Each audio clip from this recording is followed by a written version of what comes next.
Bonjour François. Bonjour. Merci de donner du temps aujourd'hui. Ça fait C'est quand même plaisir. une grosse journée avec le lancement québécois. Une belle Euh, journée. Est-ce qu'il y a un petit peu de nervosité?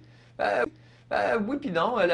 Pas de nervosité par rapport au film parce que je le trouve sincèrement excellent. Vraiment dans la qualité que Histoire de jouet nous a toujours préparé et habitué.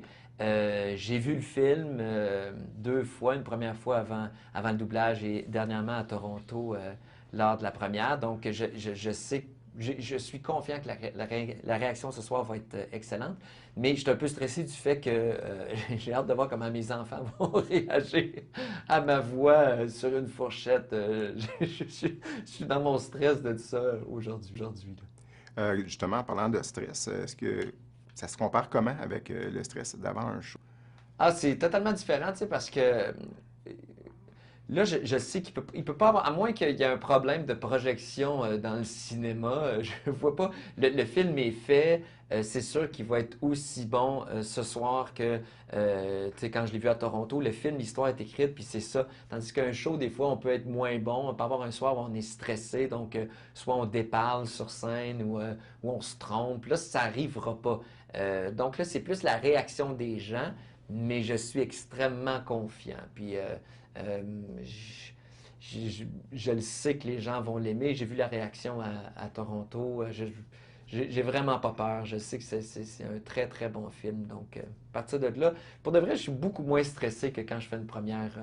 Euh, donc, c'est quand même assez récent au niveau de faire de la voix. Ouais. C'est souvent donné à des acteurs. Est-ce que c'est quelque chose que tu avais prévu dans ton plan de carrière?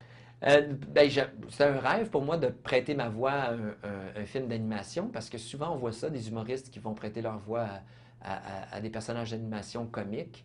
Mais je n'étais pas nécessairement dans ma liste de l'année. J'attendais de me faire offrir des trucs, puis me faire offrir Histoire de jouer, un personnage clé du quatrième épisode. Je ne pouvais pas demander mieux. Pour de vrai, c'est un rêve, là.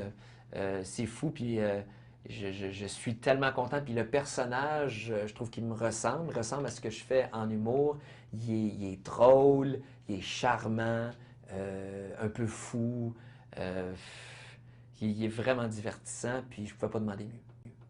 Justement, en parlant du personnage de la fourchette, on dirait quasiment qu'il est fait sur mesure, sur ce que tu as déjà fait Ouais. comme humour. Euh, Est-ce que c'est quelque chose que tu t'attendais réellement quand tu as vu la première projection, le script un peu, En fait, voir au niveau de ses sentiments?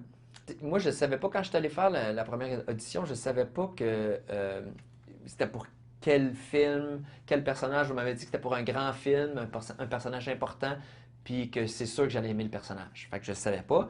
Puis là, quand j'ai découvert que c'était pour Histoire de jouer, j'ai capoté. Puis là, ils m'ont expliqué c'était quoi le personnage. Ah ouais, puis quand j'ai vu le film, j'ai compris tout de suite parce que j'ai écouté le film avant de faire le doublage. Et c'est vrai, on dirait qu'il est fait, il est comme il est fait pour moi, mais les gens de Disney m'ont répété à deux reprises qu'ils étaient convaincus que j'étais la meilleure voix pour le personnage au Québec.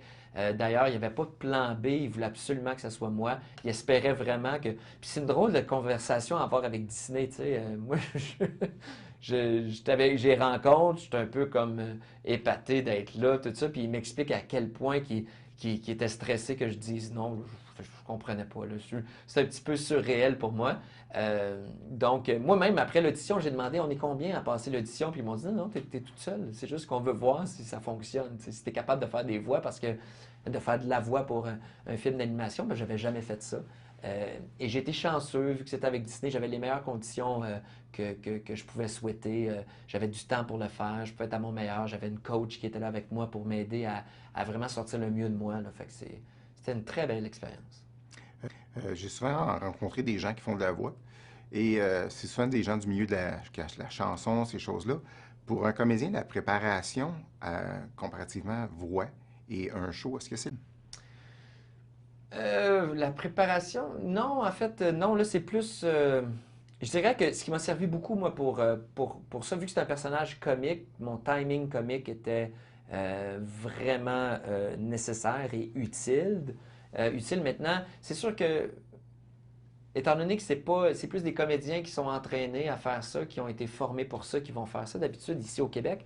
Moi, j'ai pas eu ça, mais ils m'ont donné plus de temps pour le faire, donc je pouvais me reprendre quand je l'avais pas. J'étais moins... Parce que c'est ce que j'ai compris du doublage, étant donné que le temps c'est de l'argent, souvent ils n'ont pas beaucoup de temps pour faire, pour faire la version finale. Moi, j'avais tout le temps que j'avais besoin, donc ça a été très sécurisant pour moi. La préparation, à part, j'ai fait vraiment attention à ma voix pendant ces 2 semaines-là. Là. Ça a été 6 matins sur 2 semaines. Je me couchais très tôt la veille.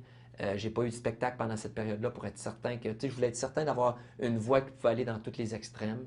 Euh, à partir de là, sinon le reste, je pense on m'a sûrement pris pour mon timing comique puis mon effet comique parce que c'est un des personnages les plus comiques que j'ai vu de toute la gang d'histoires de jouets là, avec Buzz là, que je trouve très drôle aussi. Là. OK. Il y a une petite ironie dans tout ça. On parle d'un personnage qui est fait d'un objet de plastique à usage unique. Ouais. Comment tu trouves ça? Ben, c'est sûr que ça amène. Ce que j'aime, c'est que ça amène ce sujet-là dans l'histoire. Et puis, Fourchette fait une fixation, une obsession pour la poubelle parce que c'est en plus une fourchette qui a été jetée à la poubelle. Ça nous allume un petit peu sur ce sujet-là. Je pense que ça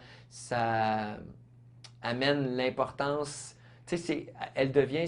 En fait, c'est quelque chose qui est anodin, qu'on voit partout, mais Bonnie le transforme en quelque chose qu'elle adore. C'est son jouet préféré. Donc, ça prend une autre valeur. Euh, je comprends pour l'esprit comique étant en plastique, ça venait du déchet, mais ça venait des déchets. Mais c'est important de. Je pense que ça fait pas partie de l'histoire de manière primaire, mais c'est sûr que c'est un sujet ça nous permet d'en discuter avec les enfants, de réfléchir à ça. Puis c'est sûr que moi, je rêve d'un monde à ce que bientôt tout ce qui est plastique à usage unique soit de plus en plus rare.